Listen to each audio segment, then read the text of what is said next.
Hi friends, ഇന്ന് നമുക്ക് നല്ലൊരു അയില മുളകിട്ട കറിയുടെ റെസിപ്പി നോക്കാം. ആദ്യം നമുക്ക് അയില നന്നായി ഇങ്ങനെ ക്ലീൻ ചെയ്ത് മാറ്റി വയ്ക്കാം. പിന്നെ കറിക്ക് ആവശ്യമായിട്ടുള്ളതാണ് 2 പച്ചമുളക്, കുറച്ച് വെളുത്തുള്ളിയും ഇഞ്ചിയും ചെറിയ ഉള്ളിയും ഒരു തക്കാളിയും.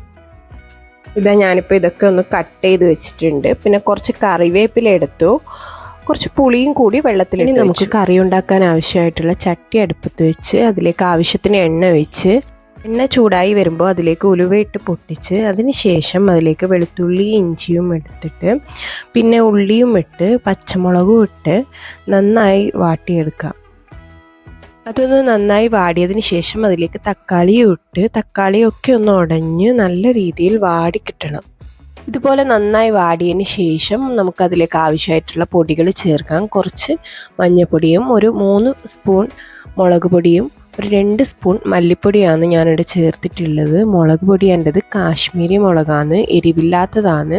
നിങ്ങൾ എരിവിനനുസരിച്ച് ചേർക്കണം. പിന്നെ നമ്മൾ അതിലേക്കിട്ട പൊടികളൊന്ന് നന്നായി ചൂടായതിന് ശേഷം നമ്മൾ നേരത്തെ പുളി വെള്ളത്തിലിട്ട് വെച്ചിട്ടുണ്ടായിരുന്നില്ലേ, അതാണ് പിഴിഞ്ഞൊഴിക്കേണ്ടത്. അതിന് ശേഷം ആവശ്യത്തിന് വെള്ളം ചേർത്ത് കൊടുക്കുക. ഒരുപാട് വെള്ളം ഒഴിക്കണ്ട, ഇതൊരു കുറുകിയ ടൈപ്പ് കറിയാണ്.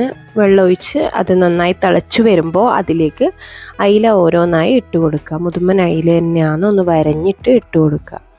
ഇതിപ്പോൾ നന്നായി തിളച്ചിട്ടുണ്ട്, അയിലൊക്കെ വെന്തിട്ടുണ്ട്. അതിൻ്റെ മേലേക്ക് കുറച്ച് കറിവേപ്പിലയും കൂടി ഇട്ട് ഇതുപോലെ കുറച്ച് കുറുകിയ ടൈപ്പ് കറിയാണ്. നല്ല ടേസ്റ്റാണ്. എല്ലാവരും ഒന്ന് ട്രൈ ചെയ്ത് നോക്കണം. വീഡിയോ ഇഷ്ടപ്പെട്ട് കഴിഞ്ഞാൽ സബ്സ്ക്രൈബ് ചെയ്യണം, ലൈക്ക് ചെയ്യണം.